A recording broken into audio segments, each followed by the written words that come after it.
Hola, hola, hola, mi gente.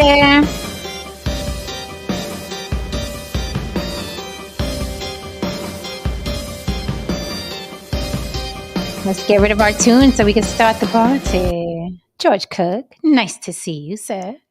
Hey, George. Hey, how's it going? Both of you look nice tonight. Both of Thank you. Well, you. thank you. I feel nice. I love this top, Lily. What is happening? We got a date after the show? Right. Okay, I might have to get one. Okay. Let me work on that in the next hour on the show. Who's on a date? Just Oh my saying. goodness. Speaking of, I had a friend invite me out last night to see The Equalizer. I don't know if you guys have seen it. It is absolutely amazing. Is this the Okay. third one? Yes, yes. And it's funny because The Equalizer, people are like, oh, Denzel's getting old. But no, it was amazing. It was freaking amazing. Like the gun fu and basically the fighting with the gun and stuff. And it's so good. And it seems so, for lack of a better term, I know we have to suspend disbelief for these films, but it looked like real. You know what I mean? It looked like some, what do they call it? Krav Maga. Or it just looked really, really dope. It wasn't unrealistic. Like when you see John Wick, and I feel like I like John Wick, the first one, but John Wick started looking like a video game with Yeah, actors in it. It's like, it actually it's there's a to me it's a John Wick is an action movie, of course, but it's kind of a satire okay. on other things. In obviously, it's not the night to go into that, but there's like Right. several things, at least to me, give that away, and it's really well done. You know the way they do it. Okay. All right. I guess if I start looking at it like satire, then it gets exhausting. It's like it looks like the writers get in the room and decide how many people can we drop with bullets in this one, right? I'm like 500, 600. It's like, and I'm like, where's the storyline? But if I look at it that way, then I guess I can look at it differently. Welcome everyone to On the Block with Jen. Okay, we're going to get right into it. If you're wondering who we are, check any other stream that we have. Follow all of us. You know how to support on social media. It is currency for us. If you follow all of us, we're all a bunch of very talented people with full lives and careers. This is the side gig. YouTube is a side gig, but we really do entertain and we give you your clicks worth.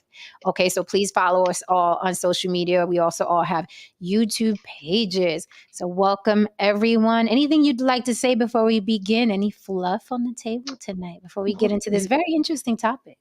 Yes, I have a little bit of musical fluff tonight. Okay.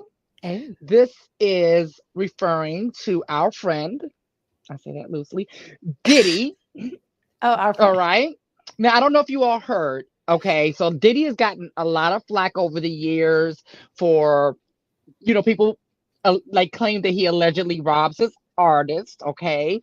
People talk about the bad boy curse and how everyone from Bad Boy is not doing well, but he's a billionaire. Okay. And you know how I feel about billionaires. But anyway, so with that being said, um, the news came out that his artists, all of his artists that were signed before 1999, got their catalog back, their publishing back. A lot of artists were fighting for years and years. Like Mace, we know Mace was going back and forth. It started to look like a lover's quarrel, right? Could have been, we don't know, but they were going back and forth about that, right? So everyone's like, "Oh my God, Diddy, you did the right thing! Yay, hooray! He's doing the right thing. He's making an amends." Not so fast. There's more to the story. Yes, there's more to the story. So you know me, I can't leave well enough alone. So I started digging through the files, and I was like, well, what's this? What's this? Well, apparently, Universal Music Group, which is like a huge conglomerate, and Bad Boy happens to be under it, right? They have some type of amnesty program where they bought off the catalogs for the artists that were signed to Bad Boy Records and other records labels before 1999, right? So they paid off the debt so that the artists can get their publishing back. So everyone's like making it like, oh, did he have a change of heart? He's being a good man. He sees the error in his ways. No, the debts were paid. What adds insult to injury for the artists, a lot of the artists are not celebrating this because they were like, as of 2023, our catalogs have been pretty much like stripped of any kind of like value. It no longer has value. So they're just pretty much giving them back nothing, but the money has already been made and probably spent. but the artist didn't get to see any of that. So that's what's going on there. I wanted to report on that because a lot of people are only reporting on like a quarter of the story and leaving a couple of things out. Oh, you're muted, Jen. We should make that a whole topic on another day for sure. It sounds interesting. Sounds detailed. A little fluff I want to share, and we're going to have to revisit this entire topic. We were talking about Brother Polite. And, you know, he has been sentenced to 7 years.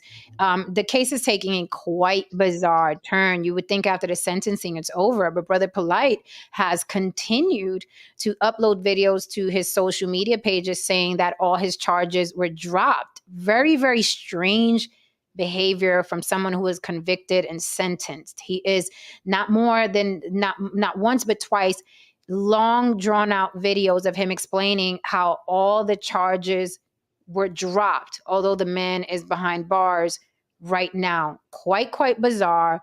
But we're going to get into this on another day because I want to discuss him, social media, and artificial intelligence, how it's getting really, really strange on social media. I mean, this man was convicted and sentenced, and he's uploading videos saying, I am free. The charges were dropped. The evidence was X, Y, and Z. And not so much that he's unhinged, because the man is obviously unhinged, but the audience and the people believing what he's saying in the comments without doing the research. It's getting very, very bizarre out here. The man is behind bars. He's saying he is free and all charges were dropped.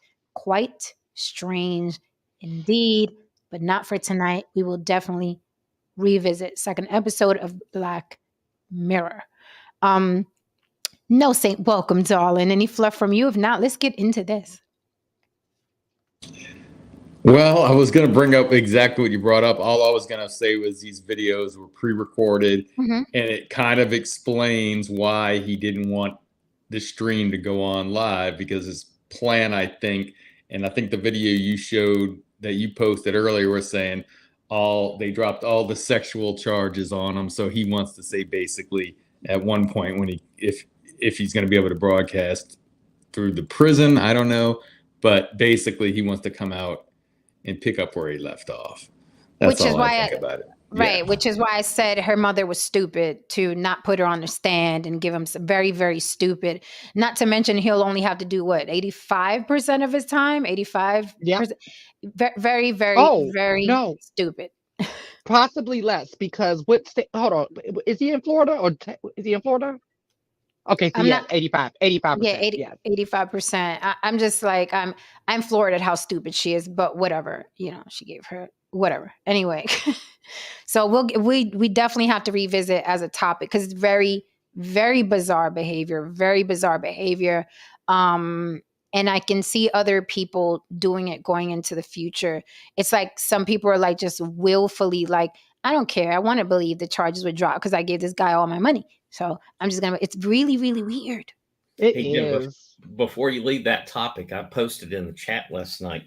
It's strange. This guy, Jeffrey Epstein, which we all know who that was, he got busted here in Florida for child molesting and all that. And he got a really light sentence. Okay. And I was kind of sitting here thinking, maybe this dude knows some of the people who knew Jeffrey Epstein, who, as we know, came out, was involved in a lot of other things and what have you. And based on what you all are telling me, I'm like, because normally they come down hard on people like that here, in Florida. So, but anyway, yeah, just anybody can find any link between him and Epstein. It might be a. I mean, I wouldn't be surprised. A lot of these people who are into children are connected. So I would not be shocked if they were connected in some way, shape, or form. However, he could have got that 60+ year sentence if not for her mother. I have to rest on that. I really, really do. Do you think mom is still in love with this man? She could be. I've seen it. I have seen it. I actually did. I was part of a project where I was interviewing women victims of a narcissist. And some women, you know, when you see them talking, you might have seen this in documentaries, when women talk about the people that ran them ragged, there's a huge smile on their face and they're like, yeah, but when we met, it was, you know what I mean? So there's still a part of them that's connected to that person. So I wouldn't be shocked if she was still in love with him too, Lily. I would not be in shock. I would not be in shock that she wanted him to pay, but not take 60 years away from his life. I would not be shocked. I would not be shocked. I don't know who would see their child be, you know what I mean, sexually assaulted like that and be like, oh, let's get him to 7. What'll get him to 7? I can't. Topic. But this case is quite interesting. So tonight's topic, this gentleman here, I use the word gentleman loosely, UFC fighter, his name is Sean O'Malley, said he can cheat on his wife because he pays for everything, right? So the question tonight is, do high-value men deserve to cheat? Now, I do have the article because I was like, are you guys embellishing? What did he really say verbatim? What's his quote? Yeah. So I did get the article from the paper. Do people still read papers? Online paper. Okay. And it says here, UFC, Sean O'Malley, I can cheat on my wife because I pay for everything. I'm a king. I pay for everything, said Sean O'Malley on Raw Talk podcast. He can do whatever, whenever, with whomever he pleases. And the article goes on to say, I treat Danielle like a queen. That's his wife. I treat Danielle like a queen. If I get a little pussy on the side, what does that have to do with anything? I have testosterone running through my veins. It's simple. The recently crowned UFC bantamweight champion has long been in an open relationship with his wife, Danielle Gonzalez, and he once claimed they have dope threesomes together. O'Malley said his success in the octagon, which includes a shocking knockout victory over Aljamain Sterling to claim the UFC bantamweight championship on Saturday, has a lot to do with what he pleases to do outside of it. If I wasn't paying for everything, he says, if I wasn't, successful in any sort of way, and I was just like maybe an average Joe, I probably would not cheat. It probably wouldn't be fair. But I'm fucking King Kong, baby. I'm Sean O'Malley. Instead, O'Malley referenced Andrew Tate for his thought process. Andrew Tate explains it well, O'Malley says. It's all about status. I got the status. That means I can. Okay?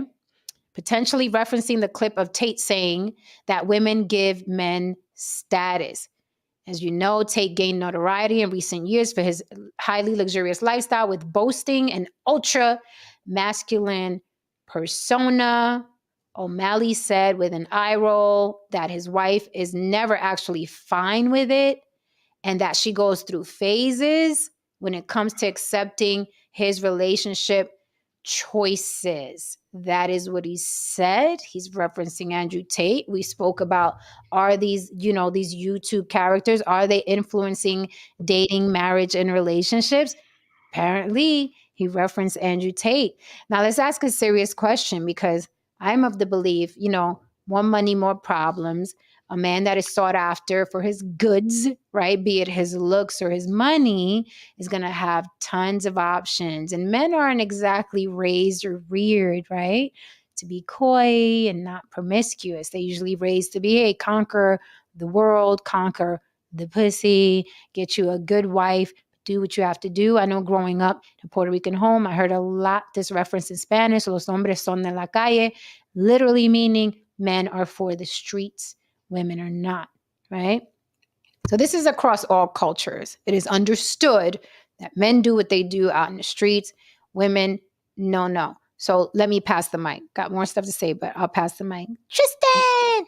I just have one question. If the tables turn at any given point in the relationship, does that same logic apply to her? Meaning, if her income surpasses his and it's flipped, because stranger things have happened, right? Well, he's a fighter, right? So anything can stop that career, and then anything can propel her career. Who knows? So does that same logic work for her? Is what I would like to know. That's one question. And a lot of the questions that I did have were answered in the article, such as, is she okay with it? Because my thing is like, okay, if she was okay with it, I'm like, all right, well, hey, y'all have at it. Because I think about broke motherfuckers have this arrangement, right? So it ain't got nothing to do with money. But the fact that he's making it about the money and he's making that the I'm like, oh, this ain't the real issue. That motherfucker's probably hell at home. Right? If this is his thought process, because it's not going to just stop with the money. It's going to be everything. It's gonna be entangled in all of their relationship. That ideology that he has surrounded by, like, I'm the one that makes the money, like the beating of the chest thing, which it all this says to me is that, okay, just say that you grew up with a low, like,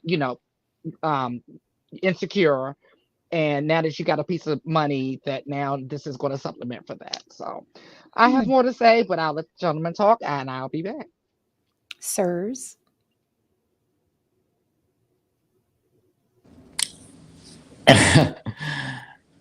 My question, after I heard everything that you read, because I was thinking the same thing as Lily. At first, I thought, well, they have an understanding, and it was okay with her, but it doesn't sound like it's okay with her. So now my question is, what is the marriage arrangement as far as, is there a prenuptial? Because this isn't going to last long. And if there's not a prenup, it's definitely not going to last long if there's not a prenup. The only thing I think would be keeping her is the lifestyle, because if she is not okay with it and she has issues with it and it's this early, I mean, those excuses he's making, like, I'm a conqueror and I have testosterone, first of all, he probably has extra testosterone running through his veins, I'm sure, because those guys do. Allegedly. But it doesn't make a whole lot of that's just an excuse. If he was an average Joe, he would still be doing it, in my opinion.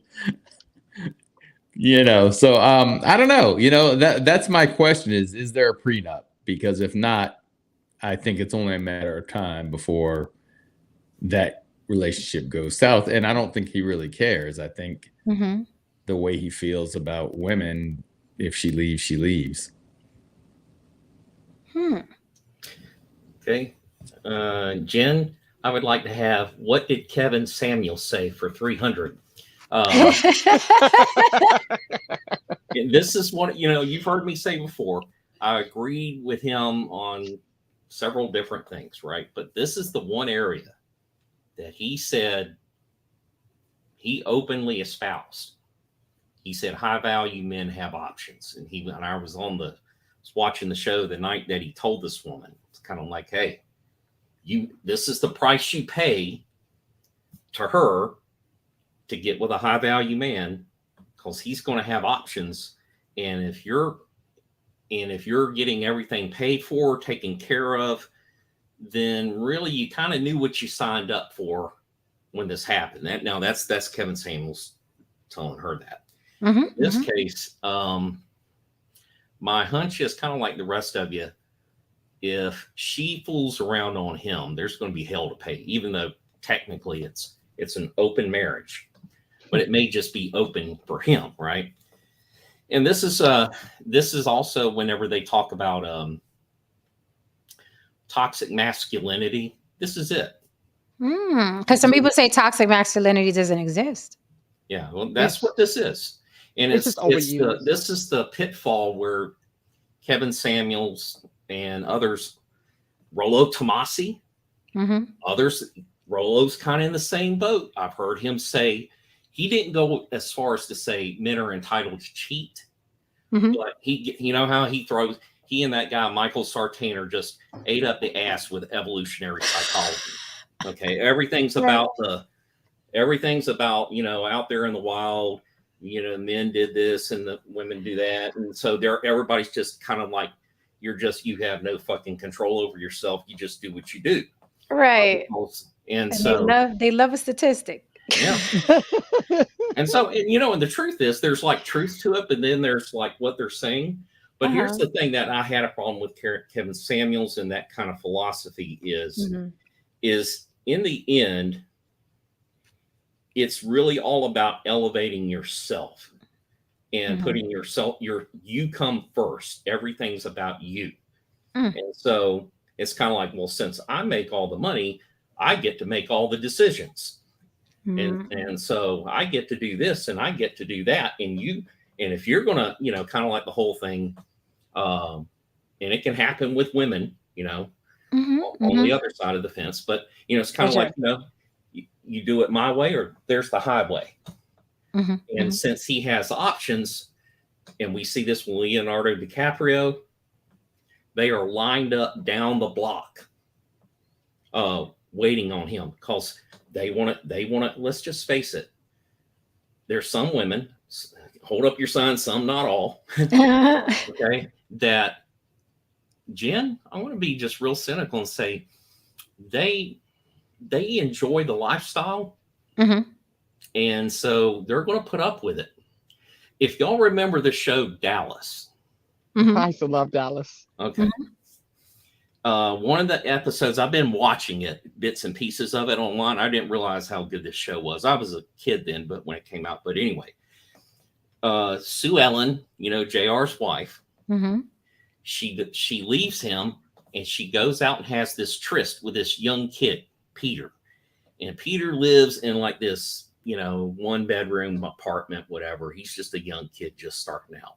Long story short, she says, look, I've got it too good with JR. Basically, in so many words, what she says.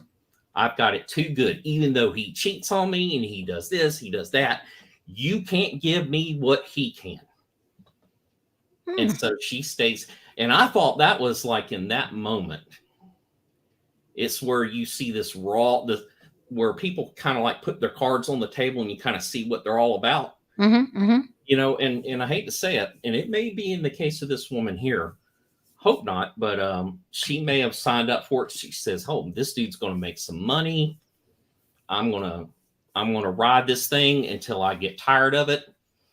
And something tells me, no sync, that he probably did not do a prenup. And so she's got his ass. So to answer everyone's curiosity, there's an article here in Sports Manor, and it straight up says, no, she can't. Sean O'Malley does not let his wife, Danielle Gonzalez, sleep with other men because of Andrew Tate. Although Sean O'Malley has the freedom to sleep with other women, he has stopped letting his partner do the same due to Andrew Tate's influence. During his appearance on the Flagrant podcast, Sean revealed how Andrew Tate has had a major influence on his life and his relationship. Again, we're going back to how these men come out of nowhere and influence men they've never met, never invested in, don't know, and are influencing these men. These men are like little sponges when it comes to these characters on YouTube. What say you, Lily, you were saying? Well, I was going to say, like, a high earning man is the equivalent of a beautiful woman in this world, right? I always say that. So just as he's desired for his high earning, she's just as desired if she's beautiful. So if we're going to go with that logic, like, oh, well, I'm desired. Okay, well, motherfucker, I'm desired too. Okay, so what are we going to do? Right. But, it's just like these weird ideologies, like you said, they get from these people that they try to piece together, and then they wonder why shit ain't working, because that's just not reality. I think someone said earlier, yeah, she may stay for a little bit, but even that's going to get old. It's funny. My manager and I, we was laughing about the inconvenience fee that Mariah Carey charged the guy for not marrying her.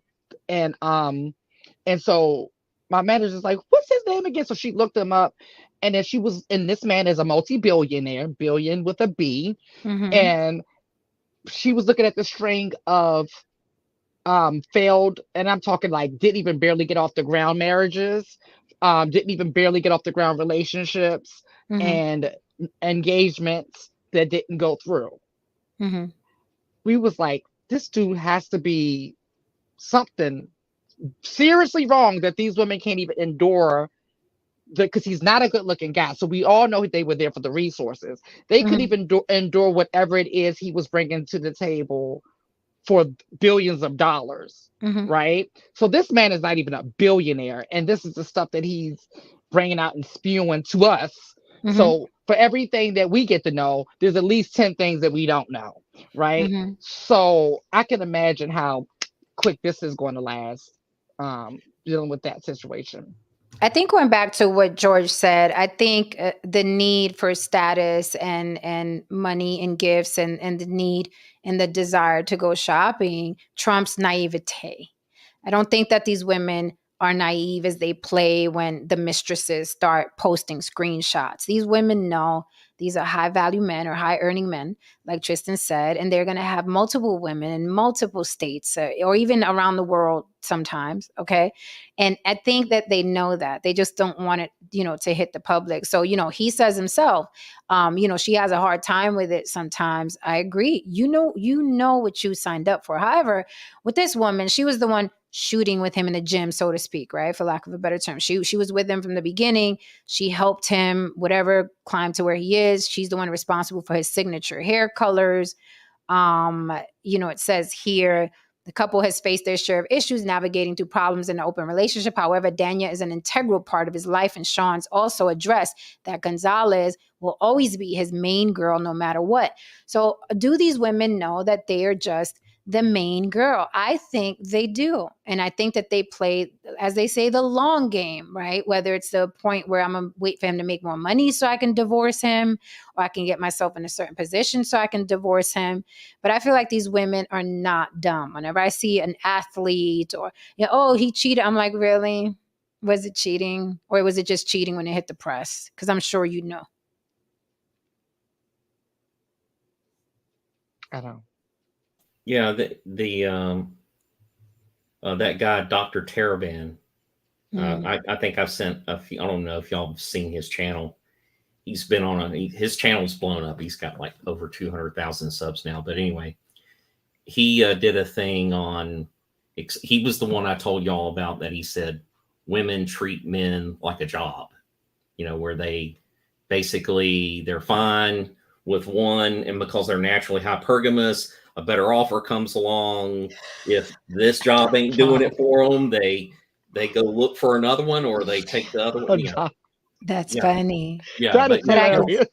Go look it up. It's really pretty good. The way he explains it, it's really pretty good, and it's kind of like in a really kind of simplified manner. It is kind of like that, and so where I guess where I was going with all this is that I'm like you, Jen. At some point, they're in their 20s right now.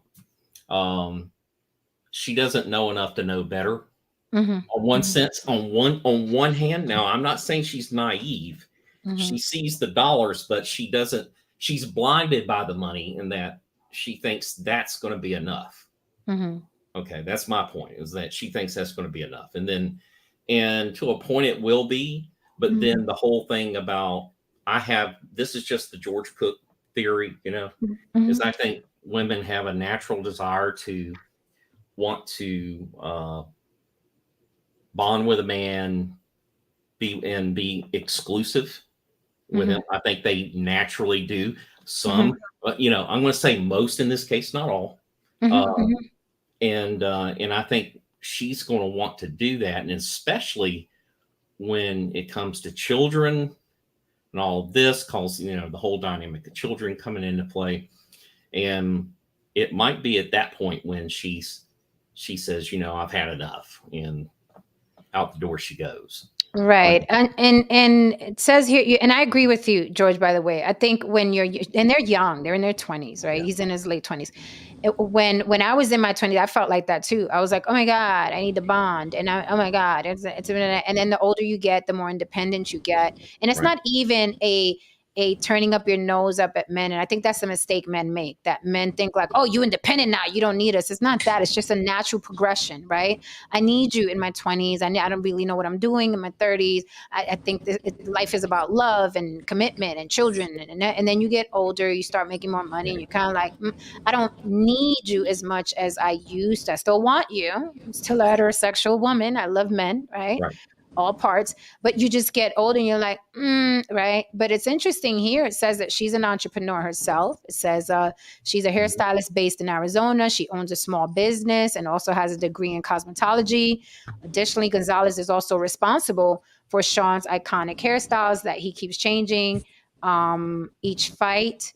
It says here that she has supported him and she's always made sure he had what he needed so he can focus on the fighting. It says, he believes he provides Danya with everything she wants, which is why she also doesn't go out. Instead, she focuses on things she's passionate about and takes care of their daughter. The couple has talked things through with each other, and Sean is highly appreciative of his wife for their current lifestyle. So he gives her a lot of credit for being that ride or die, right? Now he's the big head nigga in charge. He got more money. Now come more women and she has to stay home with the child. I think it'll grow old. The older she gets, the more money she gets. If she truly is a successful entrepreneur, the dynamics are going to change.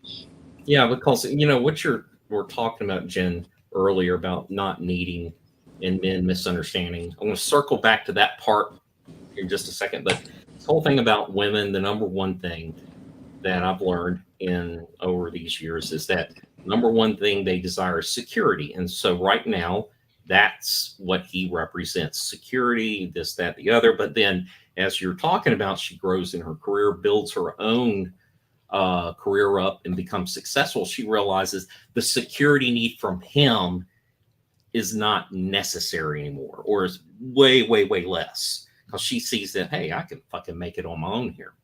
But going back to about men misunderstand, Lily, the other night when you were talking about how men misinterpret women about when they say they don't need a man.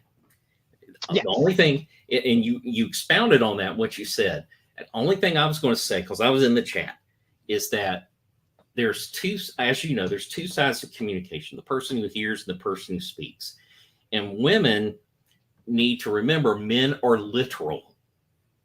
They take things literally. When you say, I don't need you, unless they've been, studied the finer art of women's communication to understand, what a man hears is, okay, you're saying you don't need me, so I'm out. And so, I would just say that, yeah, it's cool that men need to, realize all that. But anyway, it would be probably women could help the situation out by saying, hey, when I say I don't need a man, I don't mean that I don't need you or whatever. I just don't want to be in a relationship. I'm good. And maybe some of them really do mean I don't need a man, but, but that's not like the way, I know when I've heard that before, and really, and I've read the Men Are From Mars, Women Are From Venus books, and I should know better. But, still, it initially hits me. It's like, oh, you're telling me you don't need me, because if I told no saint, we're on the job, I don't need you. No saint says, oh, then I'm done. I'm out of here. I'm going on down the street. So it's kind of like how we interpret things in that framework. So, well, I will make a note of that, and I will be more communicative when I'm having a conversation with a man, because if they are literal and they hear that, I'm like, that's not what I meant. And I noticed that, and we've seen it a lot, right? Like when a man hits a woman, you wanted equal rights. It's like, what the fuck does the woman getting hit in the face with a brick have to do with equal pay and work?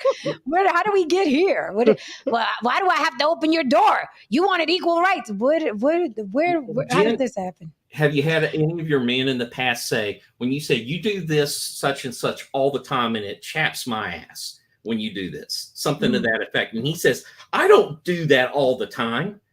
He literally, in his head, He thinks you're saying you do this. You know, you did it on Monday, you did it on Tuesday, Thursday, Friday, Saturday, on and on and on. What you're just saying is, hey, look, you do this a lot enough to annoy me and bother me. Yes. That's really what you're trying to say. So yes. Because I know I get annoyed when a man tells me that you always, and I'm like, always, but I don't even I barely see you. What the hell are you talking about? So you're absolutely right. We can learn. We're still learning. We are young yet. We're still learning here. And it's another thing I learned in communications is there's what you intend, and then there's the impact.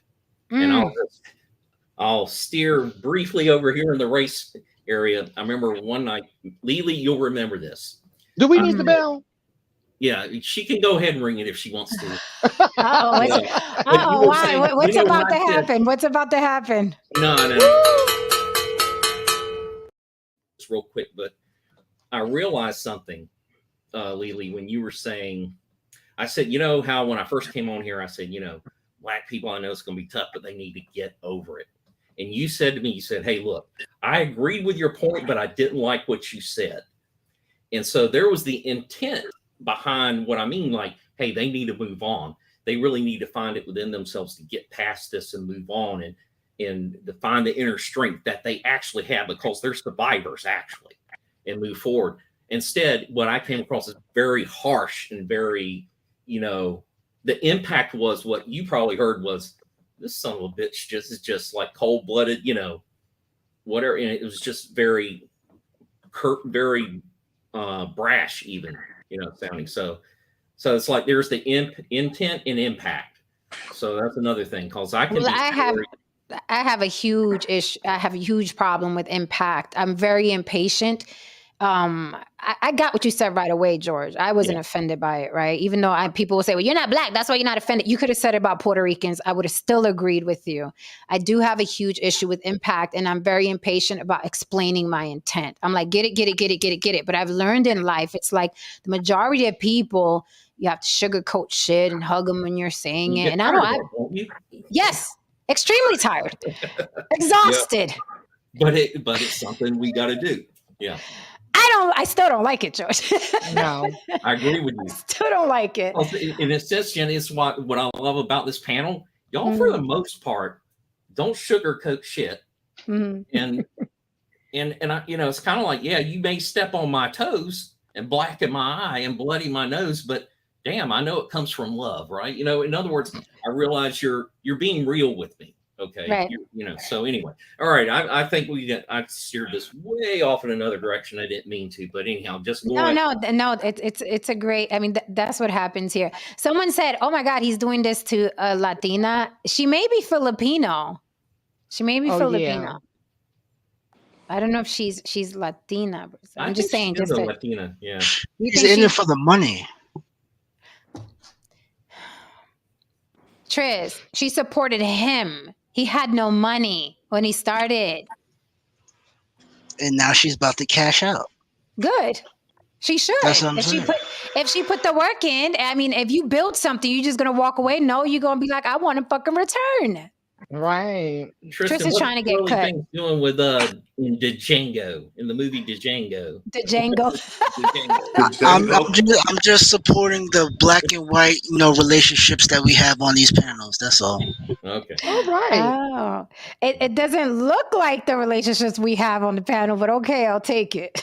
I don't know about what panel, not this one, but okay, we'll take it. Not this one, because you know we're equally racist. So on everything across the board, it's just in case somebody wants to clip it. Yeah, this is true. Yeah, that's very, very true.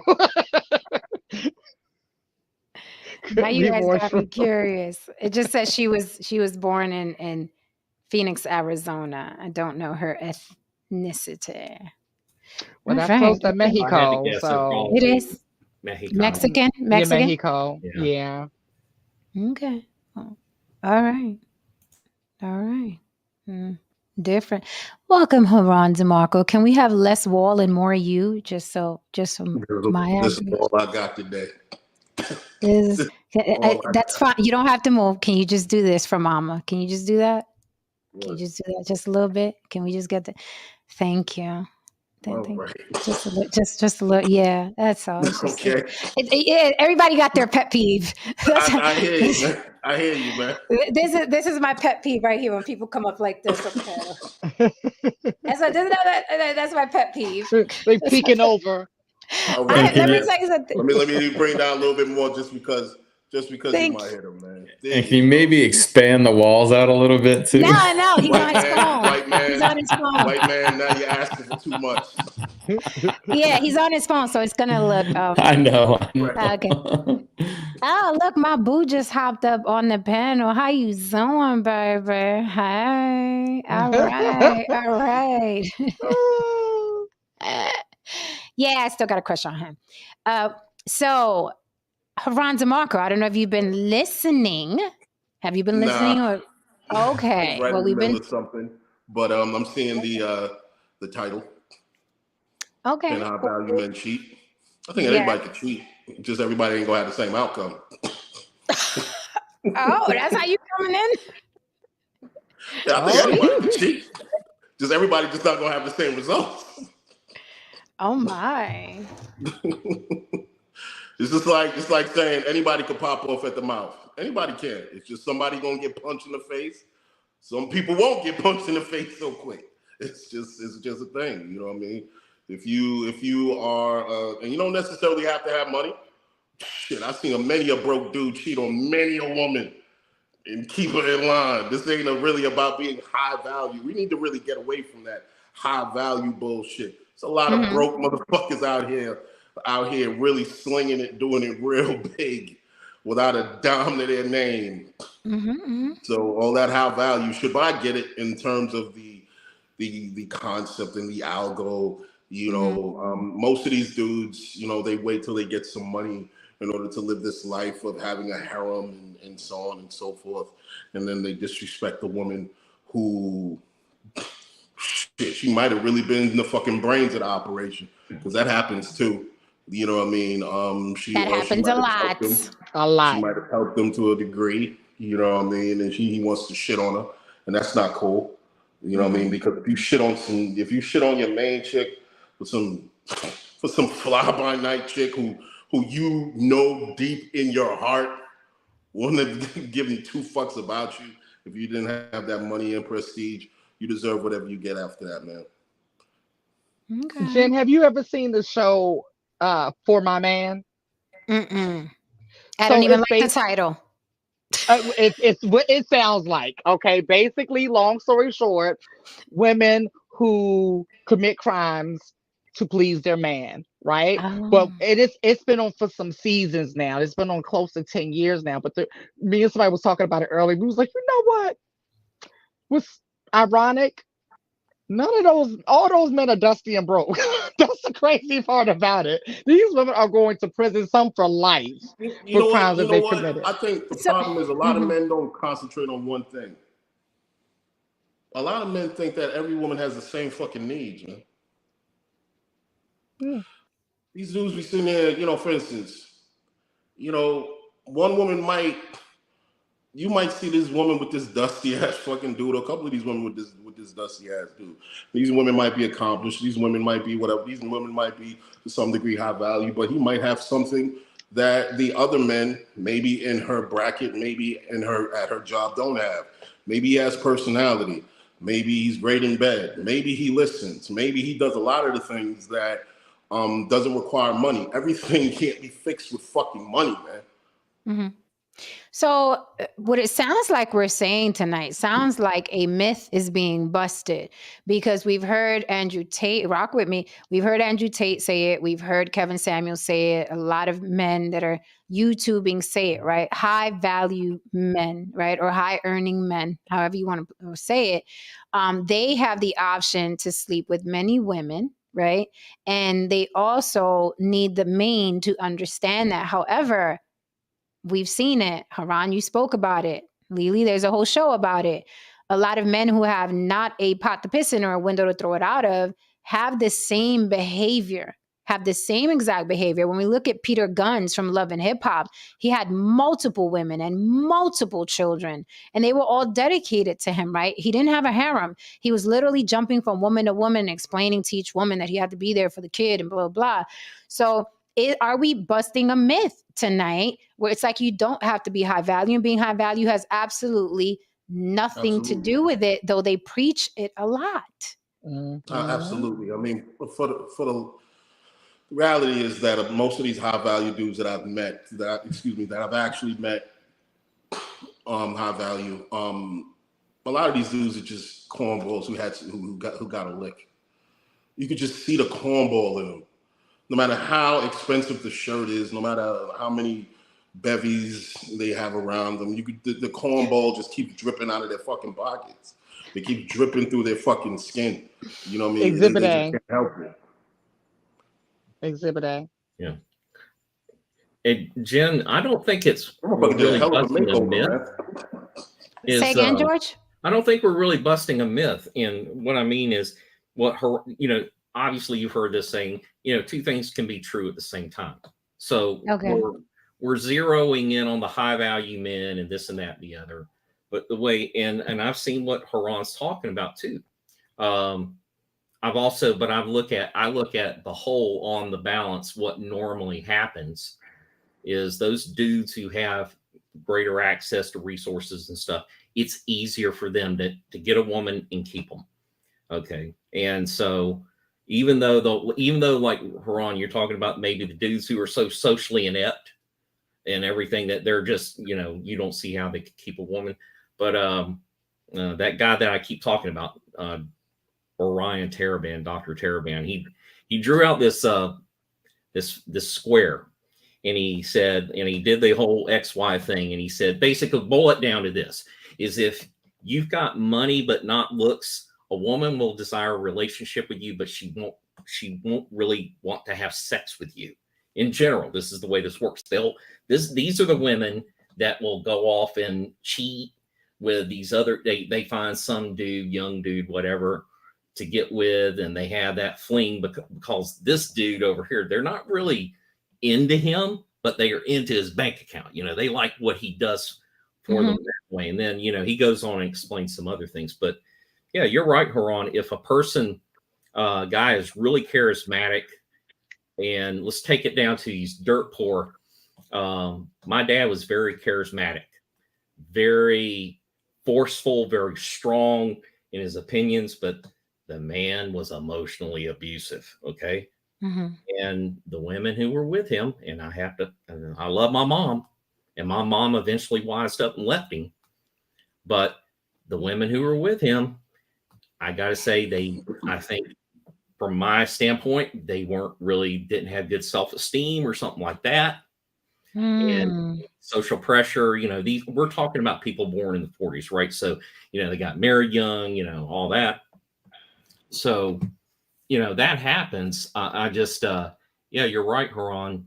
That does happen. I'm just saying, but all things being equal, generally the dude who's got the options is the one who, the dude who's got the money has the options. Okay, that's it. I'll leave it. I mean, when you're from the hood, man, I mean, we all knew one guy who stayed fresh out. He was always with a bad chick that took care of him. Stayed fresh out, career criminal. And always stayed with a chick who had a career, who came to visit him, wanted to take care of him. So there's this sect of the world that these so-called high-value men don't talk about because they don't know anything about that. And you don't know anything about that because you're a fucking dork. That's so fuck. Oh my God, Haran, that is so true. This is why. So of course you're gonna say, yeah, just get some money and you'll be okay, because you and your fucking square group of motherfuckers, in your mind, you're saying, yeah, all we need to do is get some money and everything will be okay. Yeah, but there's a whole different world out there, and you don't speak on that because you're not qualified, man. That makes so much. This is why I can't. A lot of these guys on social media, these dating coaches, I can't relate. I don't understand the language. I really don't understand it. I'm like, do you know? Like, I come from a world where dudes used to be getting off the subway with a brown paper bag and had some chick with a condo or an apartment waiting on him to finish doing his bid. You know what I'm saying? And all he had to do was come out jacked, you know what I mean? Muscles everywhere, hasn't had sex in about 3 years. And she is ready to take care of that man and house that man. So when I hear these guys telling other guys, hey, you got to have a certain amount of money. And I'm like, no, the fuck where have you guys been? Men don't need money to get women. However, men with money do get a lot of women. But it goes back to what George said. She will want to be with you. She will. But she will not prefer to fuck you. Mm-hmm. This is crazy. I was in when I was in the music industry. You know how many dancers who I knew who was out here just straight banging everything in sight. Some of them were banging some of the celebrities. Some motherfuckers ain't got no fucking money. They on the fucking payroll.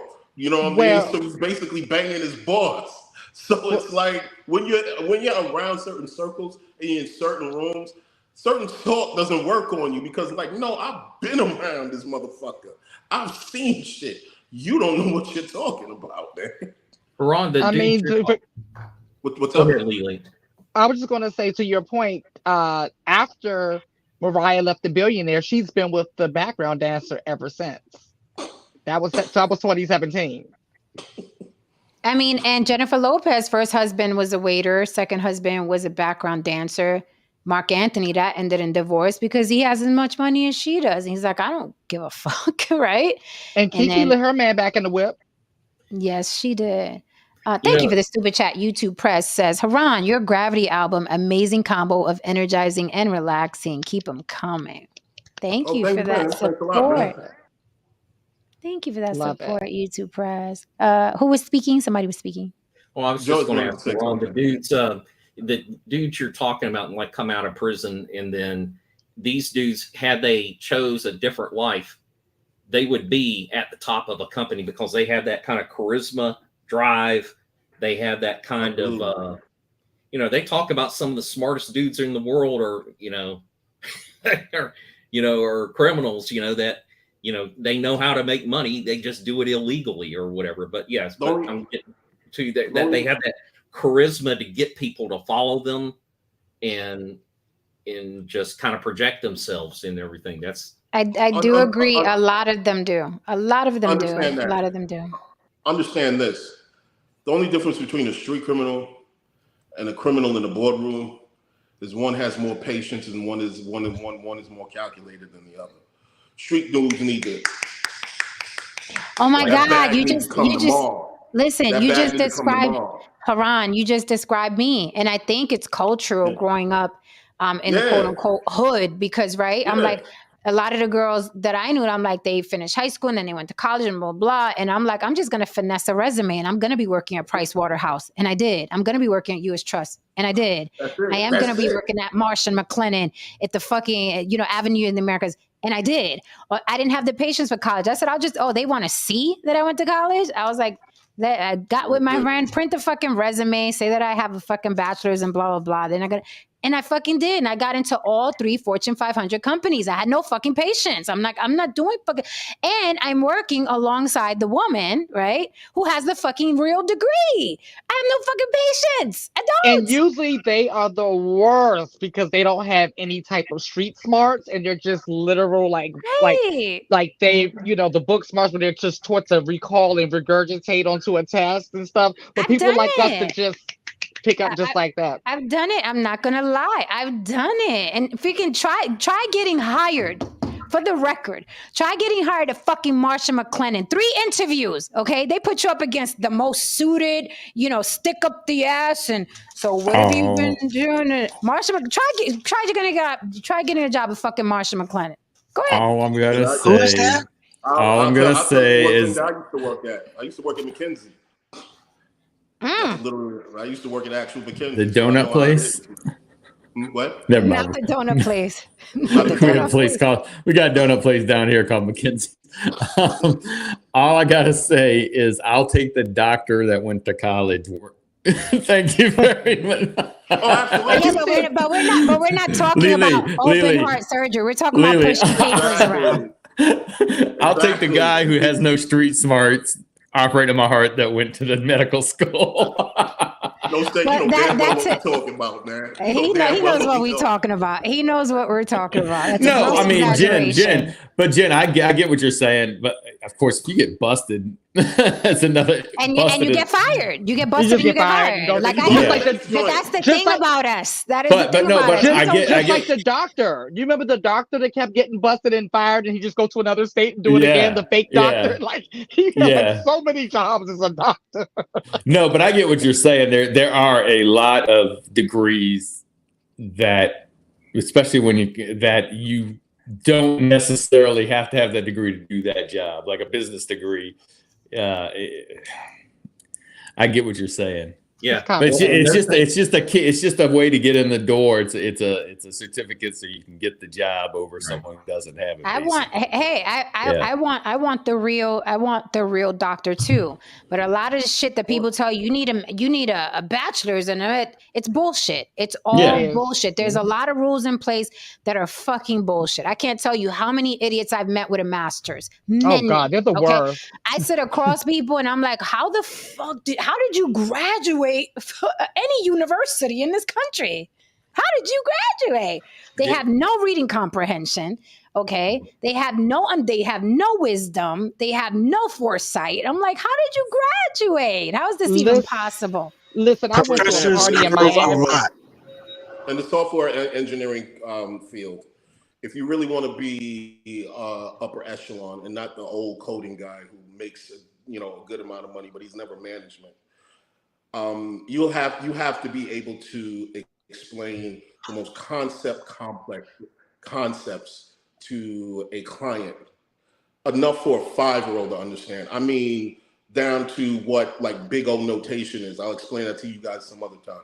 But you know what I mean? If you can explain that in a manner where a 5-year-old can understand, that's the kind of person they want to put they want in meetings when they're discussing, things with clients and when they're closing deals.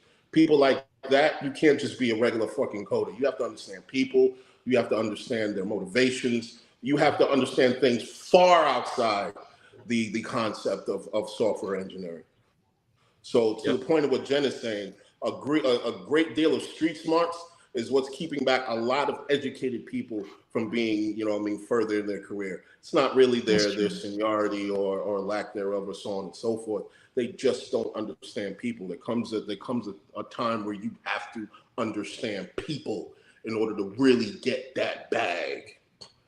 I breeze through. I'm not even gonna lie. I breezed through a lot of my job interviews growing up in my early 20s. I would sit there. True story. I would sit there and look around the room and see. Okay, this motherfucker likes hockey. New York Rangers are playing in Madison Square Garden next week. Blah, blah. I'm looking around. I'm like, okay, there's a fishing picture there. He has a family. I'm gonna start bringing that shit up. This was me at interviews. I'm not lying. I'm not fucking lying. Yeah, that's smart. That's what I would do. I would case the joint quickly because here's the thing. People, if you're likable, people want you around, period. Yes, that's true. And also being likable.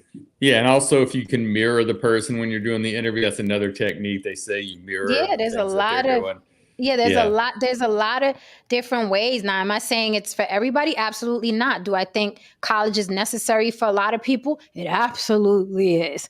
I'm just saying that there's ways around shit. I don't recommend. No, I get you. Listen, people are not me. Like my friend, I talk about my friend Tony, who's a millionaire, who went to he went to an electronics school just to get his not a college, but just to get like a certificate. But he already knew all the stuff since he was like 9 years old. He was busting radios open, figuring out how they worked. He knew how to do it. He knew the theory of electronics. He read books. He could all that information would go in. And then he branched off into computer networking. And yeah, he's a millionaire now. And he's one of the he's a 2%er, where a 2%er over a 98%er. A 98%er is what most people are. 98% are, if you don't show up to work, people don't notice you're not there. The 2%er is when you don't show up at work, everybody knows you're not there. He's a 2%er. Yeah, and he didn't go to college. Those are my favorite people. People who are self-taught are my favorite people. Those are the ones that stimulate me the most in conversation. I went to a party in Miami last year and I went with a friend who's a PhD. Now this friend is super, super smart. And then they were like, oh my God, we're about to go in here with all these, like, one person is the person who invented the Call of Duty, and just like all these people that did all these things, right? And they were like, oh my God, what are we going to talk about? I was like looking like, what the fuck are you talking about? Do you know I ran circles around them in that damn party? And they were just like, oh my God, you're so smart. And I'm just like, but you got a PhD? What the fuck? Yeah. It's the self-taught people because they don't have limits. Right? They don't have limits. They can just go without the constraints of having to study for a specific test and have these specific answers to recall, right? So those typically are usually the ones that stimulate me the most. And again, I am stressing, some of y'all need college, please go. I'm not saying don't go to college. That is not what Jen is saying.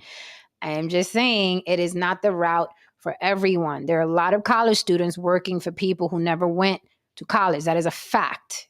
Okay, that is a fact. I remember when Barbara Corcoran, Shark Tank, Barbara Corcoran, she's one of the sharks on Shark Tank. She said that she'd rather work with kids who are not college educated.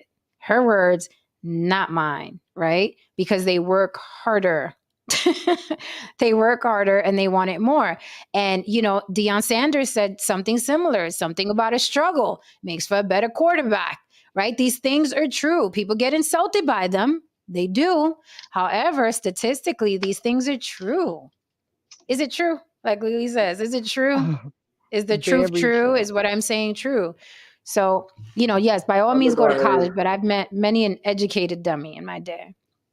I heard something similar. I mean, I guess, but the line was only the most broken people make the best leaders, something to that effect. Meaning that when you're people who struggle and so on, you tend to see so many sides of the argument, and you tend to land on so many sides of the track. By the time you get to where you've been, you just have a broad scope of how to get things done because you've met so many people, you've gained so many, areas of knowledge. When you're going down a particular straight path of education, most of the people that you're in contact with are other educated people. You know what I mean? And sometimes your thinking might be rather rigid because you've been conditioned to go down a particular line. And I'm sure you've had this happen. Like you have a degree in computer science, but I'm sure you coded alongside dudes who had like music degrees. They were art. What I mean is that absolutely they had the aptitude to do the job. It's kind of like they had the shit you can't coach. You can do. They can do it. And Jen, to your point about degrees and all that, I told a lady one time where I was working at. It was clear to me she had all kinds of potential. She just had it. She just had the, put it in sports terms, she could run a 4.2 40 all day long. But I said the thing here where we are, the degree, the piece of paper on the wall is your ticket into the club. All that degree is doing, I said, just go get it. It validates what you already know. That's all it is. I said, if not, that calls the way they're going to handle this. They're going to, at the higher up you go in corporate America, if they're going to be, it's kind of like, well, if you want to get up into the C-level suite, people typically have a MBA or whatever, it's not always true, obviously, but right. Yeah. But I was just telling her, it was like, and to me, to people who really have a high degree of practical intelligence. That's kind of like the street smarts, that kind of thing. Those people tend to do pretty damn good. Those are the people who are maybe not the smartest person in the class, but they're the person who, if you put them on a team project, they can get everybody working together, manage it, get it going, get it moving, and then and they're successful and they get along with people. Yeah, it's kind of like and there's less, honestly, it's weird, but there's less fear the less you know. There's less fear, right? You just do, right? And that's what Barbara Corcoran was talking about. She was like, they just do. While the kids that are educated, it's like they're constantly thinking, is this right? Is this right? Because I read in that book. What did I read in that book? Where the other entrepreneurs, they just do. They just do. They don't know about mistakes or failure. So they're constantly trying more than the educated person. They're constantly trying more, right? It's like, well, that didn't work. that's Oh, a really good well. point. You're right about that. And they just move forward. Jen, I tell everyone this whenever people come to me and ask me questions about how I started business and all this other stuff. I tell them I made every mistake. I feel like I made every mistake possible because I was completely ignorant. I knew nothing. And I felt like I made every mistake possible, but I didn't have fear. Now, when I got to where I wanted to go, I looked back and I said, if I knew what I was going to have ahead of me, I wouldn't have done it. I wouldn't have done it. The fear would have kept me paralyzed. So it was really good that I didn't have it. But then going back to another point, I look at my family and my brother and I talk about this a lot. Our parents and their generation, they were like gutter poor. All right. And they all, people hate this, pulled themselves up by the bootstraps and got up out of that situation and moved to the next. How dare they do such How a thing? dare they? For some reason they did it. I don't know what made them do that. And then they got to a better standard, and where we were able to live in better neighborhoods and go to better schools, but we still didn't have money, right? So we were essentially poor, but with better amenities. And so that created something in my generation. And then all of us, we came up and we're all doing well. And to the point where their children know nothing about poverty. But what I'm also noticing now is that their children don't function as well as we did. Right. So it is something to that. Unfortunately, struggle does make for strong, adapters, and we are flexible. We can pivot. We don't get stuck when things are like, oh my God, it's not working out. Okay, pivot to the next thing. So it's a double-edged sword. Listen, I think that in the past, when they talked about college, they said you had to go to college. You had to at least go. I did go to college, but I didn't go to college for a degree. I went to college because I wanted to go and take classes. But my career was already on its way. But that was almost a mandatory. They said you have to go to college or you're going to be working here. You have to. Obviously, that's not true. But not only is that not true, I think today there's certain careers that you do have to go to college for, but most of them aren't the ones we're talking about working downtown at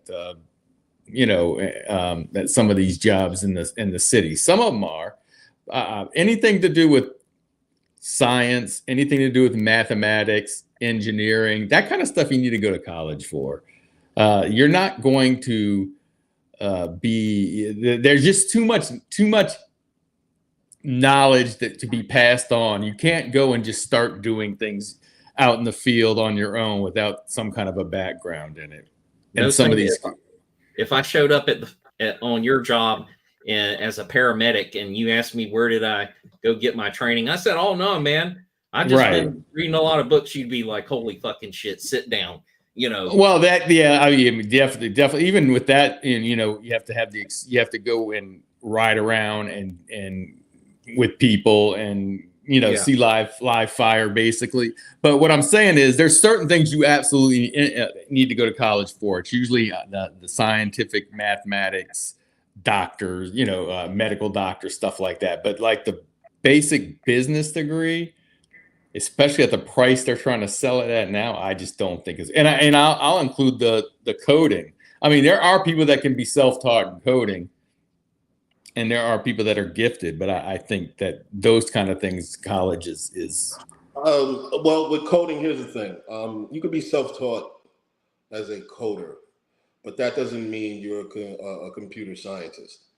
See, I had to learn that at actual computer science and studying the concept of programming. That's different from coding per se. You know, that's different from web coding and stuff like that. And you have a lot of people who've had a great career as coders or web, even web programmers, but they just don't know a lick of computer science.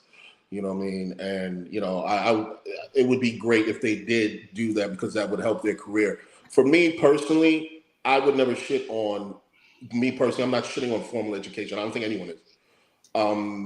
I was self-taught. I'm mostly a self-taught musician. However, I didn't really, my mind didn't really explode until I went to college, and I learned from like famous jazz pianists who, you know, I had reputable, like actual, you know what I mean, jazz pianists, you know, instructing me. I learned how to compose and, you know, in the genre of classical and jazz and so on. So that expanded my thinking.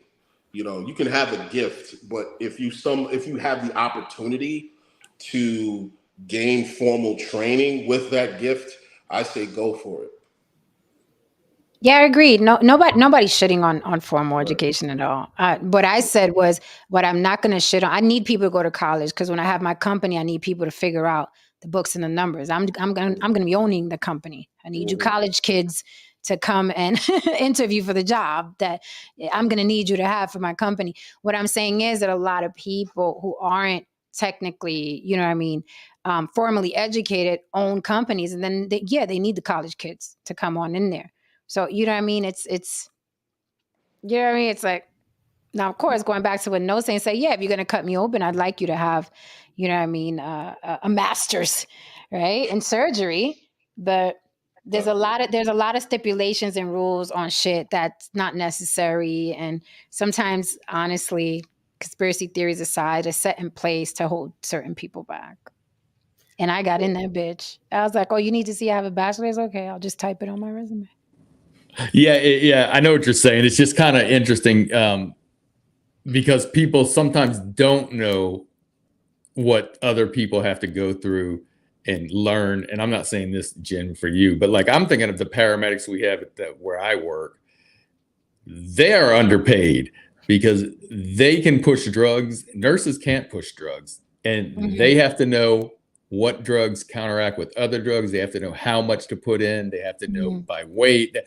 It is, and this, and again, I know, Jen, this wasn't what you were saying, but, and that's not even it's essentially a 2-year college course, but it's like, you know, it's a paramedic certification. And if, you know, I don't think people know, like, when it comes to that, like how much it's the same thing as it's the same thing as a bartender, though. Like, here's the thing. You have to know what to mix with this so you don't kill a person. I'm not a bartender, right? However, someone can learn by sight and be a bartender, right? I understand certain jobs need very specific, listen, you can't kill a mechanic. A mechanic could just watch somebody else. He doesn't have to get a master's in mechanics. He could just watch his dad do it and it's like, nah, he's a mechanic.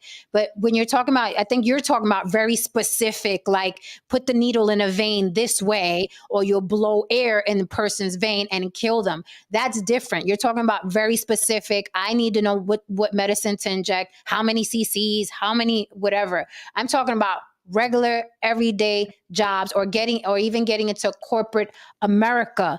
As a bartender, you have to know how to mix shit too, where it won't taste like a Cosmopolitan, or it won't taste like a Manhattan, or it won't taste like a Long Island iced tea. However, that person can learn by sight, right? By sight, where 5 other people actually went to bartending school. That's my point. So some people would be like, I'm a mixologist. I went to bartending school, and this guy's making the same exact money as you, except he learned by sight. That's what I'm talking about. But I do, again, I'm adamant about some people need fucking college. Please go. No, let me ask you a question. Do you think every mechanic went to trade school? Fuck no, not. Oh, okay. But you're not getting away with, and I don't know if that's what Jen was saying, and I don't think she was saying that about paramedics. You're not getting away with that. There's no sight being a paramedic. That's what she said. That's what she said. That's what she said. Yeah. Okay, just making sure, because she was. I mean, I thought that's what you said, but then at the same time, you were saying you could watch somebody mix some stuff up in a drink and learn from because that. I'm like, because you have to. And here's the thing: you want to get really jiggy with it. You can learn by sight how to mix medicine. You can learn by sight how to mix medicine. You can. Yes. You can. You can. Ask me how I know. You can learn how to mix it. Now you may, you may be able to learn how to mix it, but you won't. But what my thing is, it's a lot more complicated because you got to know. You got to know if you're even supposed to give that medicine. Yeah, you ever heard of a street pharmacist or how crack is made? Yeah. Yeah, you can learn by sight. No, saying, you know why I call her Ghost? Shut up, Tristan. I mean, shush. I mean, allegedly, Tristan. Allegedly. It's the internet. Everybody's cool lives. In these trap houses, no sense. There's not like a manual or a cookbook that goes through before they get on payroll. You know, and you have to have very specific ingredients. Even a damn meth lab, or making ecstasy, allegedly, or we know this knowledge allegedly. I cannot confirm nor deny. So Jen, were you kind of like Breaking Bad before Breaking Bad was Breaking Bad? I was not, George. To Mr. Benson, they're all saying allegedly. Mr. Benson, who the guy who's running my investigation. I'm just saying there's such a thing called as a street pharmacist, and they did not go to pharmacy school. That is all I'm saying. No Saints Point. I got in a motorcycle accident about 6 years ago, and they gave me too much morphine. Yeah, doctors fuck up all the time. Yeah, all the time. Yeah, it was a nurse came in there, and my blood pressure dropped like 35 over something, and damn near killed me. But fortunately, it wasn't enough. And I told them, I said, after that. So in other words, yeah, you do it by sight. Yeah, she's like, I think so. I'll give you a little extra. That's what she said. And yeah, well, then she could lose her license. You don't do it by sight. You do it by a lot of things, but you don't do it by sight. Listen, I'm also very strict about. I will say that I said what I said, but I'm also very much that person. I like certain people doing my shit certain ways, right? And nurses nurses don't push narcotics. So it might have been like an anesthesiologist or excuse me? Yeah. Nurses can't like legally? Yeah. I'm confused. That's what I was telling you. Paramedics can push narcotics and nurses can't. That is I think legally. Yeah, hold on. When you're in the hospital, no Saint? What? Because I'm confused. Because I've had plenty of nurses push some good dope up in my veins. So I'm trying to think. I'm trying to think. We want to shout out to them for that. I'll get back to you on that. Because I can call a few nurses right now. Let me check on that. I'll go back and take that back. But there are things there are certain drugs that I know paramedics can push that nurses aren't allowed to do. I just don't know. I'll have to check. I'll ask. I'll check. I'm sure there's limitations. I don't know if they pushing chemo, they can push almost anything. Well, what I think he said they can't prescribe the medication, but they can actually. No, I'm not talking about medication. Well, that's what I'm saying. Listen, let me double check. I know what I'm saying. I don't know if what I'm saying is 100% correct, but I know there are things that paramedics can do that nurses can't do that has to do with narcotics, with drugs. But I don't want to speak out of turn because I'm not a paramedic. But I know I've heard them say it. There are certain things they do that aren't even allowed. Nurses aren't even allowed to do. I know a psychiatrist can prescribe, but a psychotherapist cannot. Yes. But like I said, I'll let you know. And if I misspoke, I misspoke. And I'll let you know if I misspoke. Okay.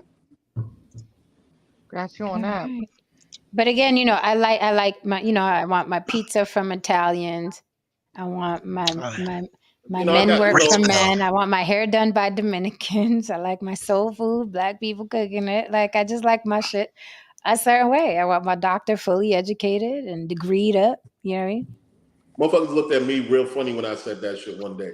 Like, look, man, I walked into a taco spot one day and I saw Asians behind the counter. I walked right out I saw a white man behind the counter. I was like, I'm like, yo, I'm good, and I don't want Jamaicans cooking. I want Jamaicans cooking my Jamaican food. I don't. If I go to get wait a fucking minute, you were out here, Haran, and we didn't go to that Jamaican restaurant I told you about. Yeah, I remember. Shit. Next time. Yeah, you got to remind me, because that place is I want cooking my Jamaican food.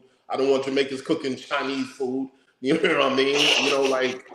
Like, look, I'm rather racist when it comes to my definitely. I told you I'm an asshole. After I got in that accident, I didn't want them chicks putting me in the fucking nail. I was like, I want that fireman. see, America, this panel is equally racist. Everybody gets their fair share. We really do. And we're even misogynistic. We're all of the above. All of the above. You were talking about you get your hair done by Dominicans. Yes. I will only let a Latina cut my hair. A Puerto Rican lady cuts my hair. Oh. Or a Black woman or a gay Black man. Oh, that's what I'm talking about. We got our things. It's just over experience, my luck. I don't know what it is. Well, I know most women prefer a man to do their hair, their makeup, and their nails. Especially nails. I get that a lot for nails and makeup. But nails and makeup. Lily, I don't know what it is, but the Black women who have cut my hair, there's just something. They got an eye for there. I don't know what it is. I don't know. It's kind of like the results were too much different. I was happy, I was like, man, this really fucking looks good, to the point where I'm walking through and women are looking at me and they're like smiling at me. And it's like, they like my haircut. I'm like, versus when it was a white girl doing it, it was kind of like, yeah, okay. She didn't add the soul. Moxie says a nurse practitioner can prescribe drugs. Oh yeah, they can. Well, definitely that. Definitely nurse practitioner. Yeah, I'm trying to find. I'm trying to find some things, but here's a quick quote. It says, paramedics are essentially able, if required, to operate at the level of a doctor in a pre-hospital emergency situation. Nurses have a broader range of responsibilities than paramedics, including emergency, convalescent, and outpatient care, but will typically call in doctors for more advanced treatment protocols.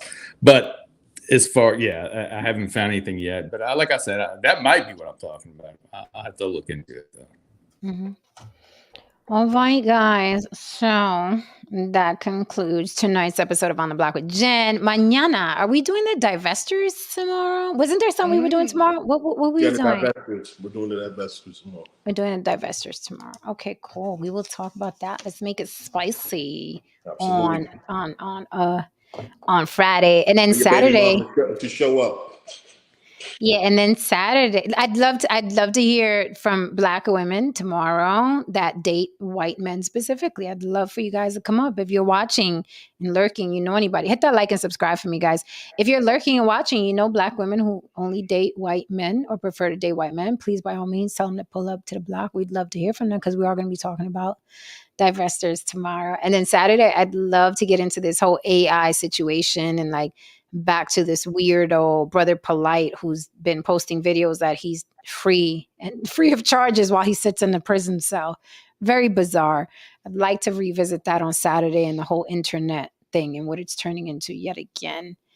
All right, so tomorrow let's do the divestors. That's spicy. Okay, we will come back. Thank you so much, everyone, for coming up and contributing. Do not interrupt me, sir.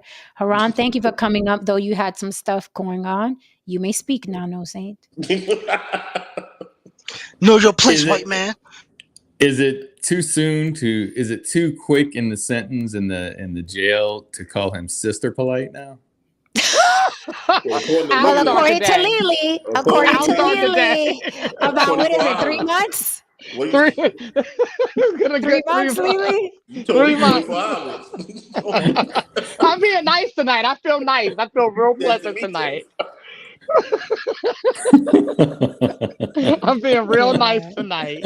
We're gonna give him 3 good months, and then yes, she'll be Sister Polite in 3 months. So we'll revisit that. That dude is weird. That dude is weird. I've seen weird, but that dude is weird. Very strange. And with the AI thing, we have to discuss how the song that The Weeknd and Drake never made is now being nominated for a Grammy. So we'll get to that too, because there's some other stuff. Let's go.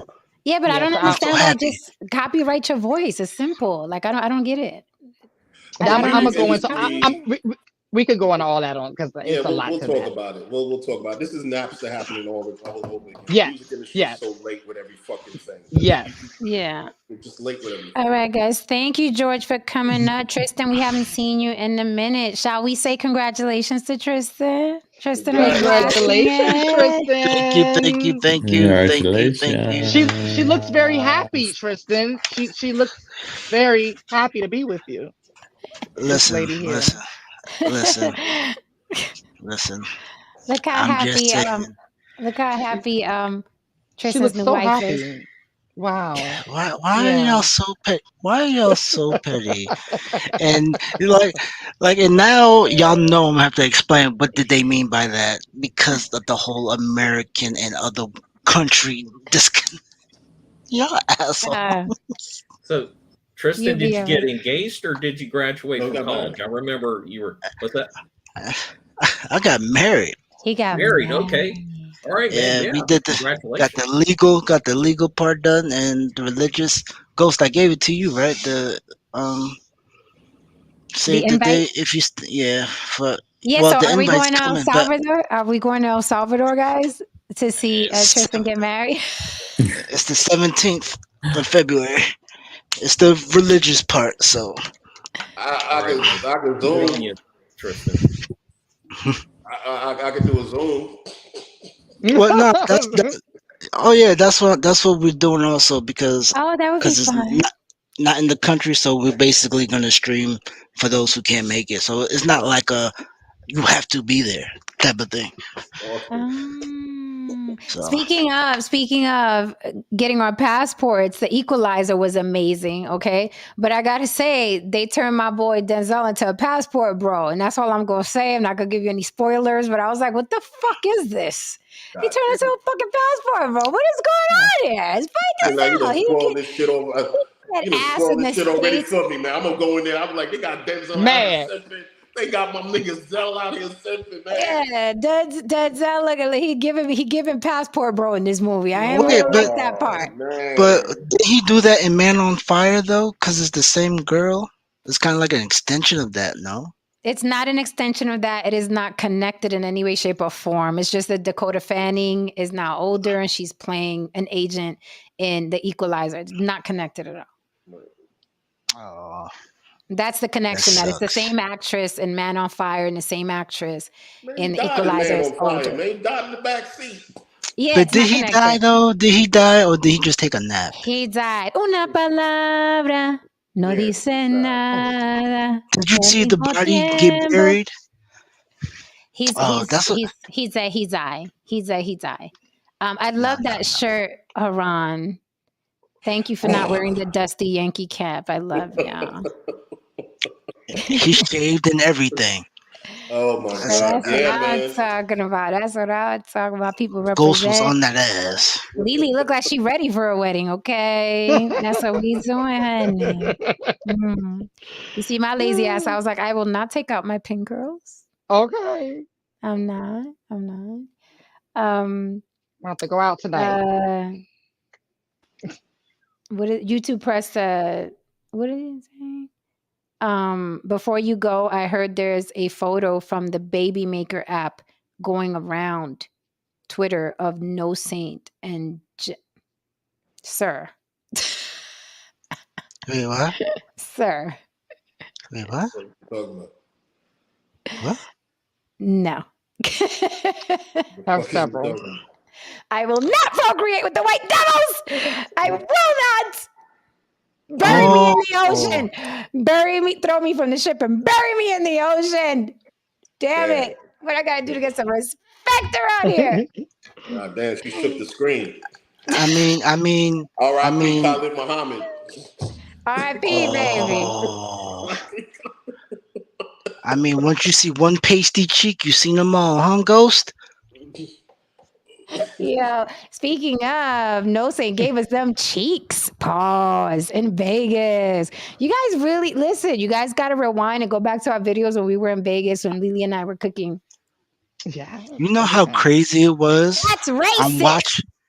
You know how crazy it was? I'm watching that stream, and my wife comes in the room, and she sees a man in a fucking thong, and she's like, "What are you watching?" I'm like, she's like, "That's not Jen's channel." I'm like, "No, it's not. No," because if I did, she was like, "You're not coming back on here." Listen, that's a classic episode. It is. Oh, guys, I'm gonna say this tomorrow as well. I'm feeling generous again, Lily. Just give me $50. Just give me the $50 first. I'm not feeling generous with my money. Okay. Oh damn. I'm feeling Unblocking? generous, Lily. I am unblocking everyone I've ever blocked on Thanksgiving Day. That's funny. So if you or your friends or anyone has been blocked by the block, you will be free on Thanksgiving Day. So that just means we just going to get cussed out by numerous people all on Thanksgiving Day. Well, I'm thankful for that anyway. I'll take what I can get. I'm thankful. Lily, it's a second chance. It's a second chance. I didn't say they would go back to being blocked. I didn't say they wouldn't go back to being blocked. I said I'm going to free everyone. Like everyone's going to be free. All the people that have hated on me, you, George, No Saint, Harancha, everyone who's ever hated on us will be free on Thanksgiving Day.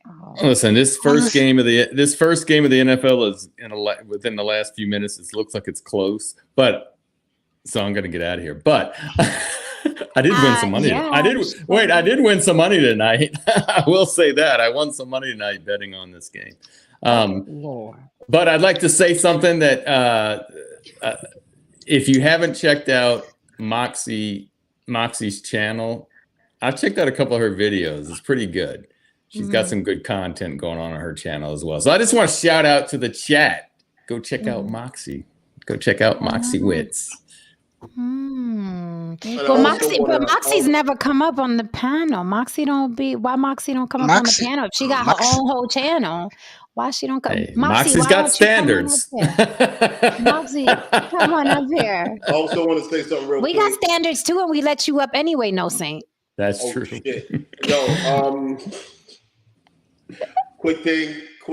I just want to YouTube press. Thank you again for checking out the album. That was love. Number two, my numbers are looking great on my channel in terms of the views when I'm dropping videos. And another thing too, I got to give an extra shout out to Lily. To me? To Lily. That night, she actually helped me win a beat battle on a particular channel. Oh yeah. You were voting, Lily? Yeah, Lily I was like this. I was just like one of them Nigerians. I'm racist. In the call centers, like. Oh, that's dope. She voted. She helped the brother out. Brother got a little change out of it. Nice. Shout out to her and the whole block. Period. You know what I mean, for helping me out and supporting the music. You know what I mean, and basically helping me get back on my. And I'm part. Yeah. So. I'm gonna take my little credit. Okay. Absolutely. I subscribe to all y'all's channels. I like the short that you did the other day with the alligators. Oh yeah, that was cool. Yeah, it's crazy. You know, I think, man, we're just from a different generation where I think people are really looking for like well thought out content. People just want to see.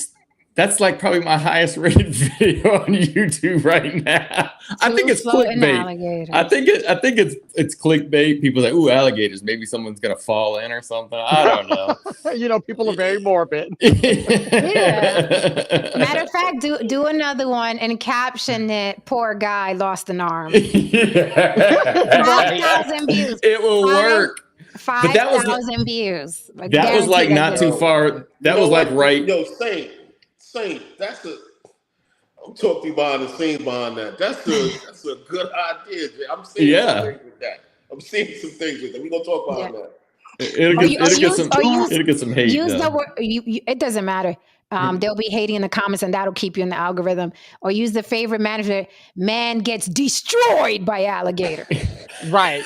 you see, I put that in the short that I did with you. Yeah. I was like on the block with Jen destroys. You gotta use destroyed. Men like that word. For some reason, men like the word destroyed. You gotta use destroyed. That was like about, I don't know, 5 minutes away from the station. Like there's a canal that goes back there. And that was, I'm telling you, the one that you see swimming at first was a nice size, but that one you see the head, that was a pretty big alligator. I mean, if you saw the body. I tell you, I'm coming out there this month. Yes. And my daughter wants to go to some trail that has like a warning sign. It's not even like a contained. Do you know where that is with the crocodiles and the animals? I would definitely, if she's talking about Lafitte National Park, it's free to get in. And she's talking about some park where there's no the alligators are not contained, and if you die, it's on you. Yeah. If she's talking Lafitte, which she's really close, I think it's like basically in the backyard of where she's at. It's right there where she lives. Okay. And I go there. I always take people there, and I've never not seen an alligator back there. Yeah, she's like, "Ma, we gotta go." I was like, "You want my insurance money?" You better chill, Jay. The motherfucking alligators, they can run as fast as a toddler. Y'all know we were talking about that. Run, man? No, we were talking about that they run fast. People think that they move like turtles. They do not.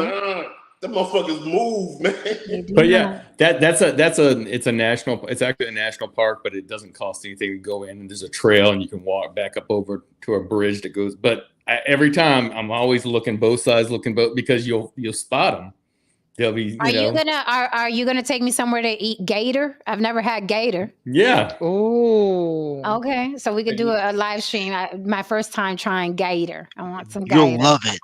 And why don't you have an accent, No Saint? I was telling my daughter, I was like, he was born and raised that he don't even got an accent. And I love New York. I love a New York accent. Because he's a rich white man. When you saw Harry Connick Jr. Like when you saw the chief that I sent you the video of, the way their parents and all spoke. Did you hear the way they? Yeah, I like how. They're from, but no, and Lily, you may or may not know this, but there are several different accent pockets. It's like any place, probably like New York, I imagine. But there's different pockets from where different people settle, where the Italians settled, or where the Irish settled, and there's different accents. I used to have an accent. I did until I went to the military, and then I lost it. Mm-hmm. Oh God! I got a military accent. The government just can't leave shit alone. And then when I lived in Michigan, I probably lost. It was California, then Michigan. I know I lost it because I can play videos from when I hadn't left, and there was an accent there. Yeah. You need to post that on your YouTube. I want to see when No Saint had an accent. I'm curious. Hey, I love a New Orleans accent. Harry Connick Jr. when he talks, I just love to hear him talk. Moxie says, I'll come through either tomorrow or the next couple of days for sure to show some love and talk some smack with the Block Gang. Okay, Moxie's going to cam up with us. Okay. My phone battery died. Huh? My phone battery's dying. Okay, we out of here anyway. YouTube Press is from Alabama. Let me tell you something, YouTube Press. He says, I don't have a lot of money, but I got a whole lot of time and good internet. Again, appreciate what y'all do. We appreciate you. We got you. Okay. Thank you for supporting the show. Thank you, everybody who came up tonight. See y'all tomorrow. Get up out of here. Good night. Good night. Later. Hit that like and subscribe on your way out the door for Mama, and we will see you here mañana. Go check out the Star Report. He's probably still live if you need more YouTube in your life. Good night, guys.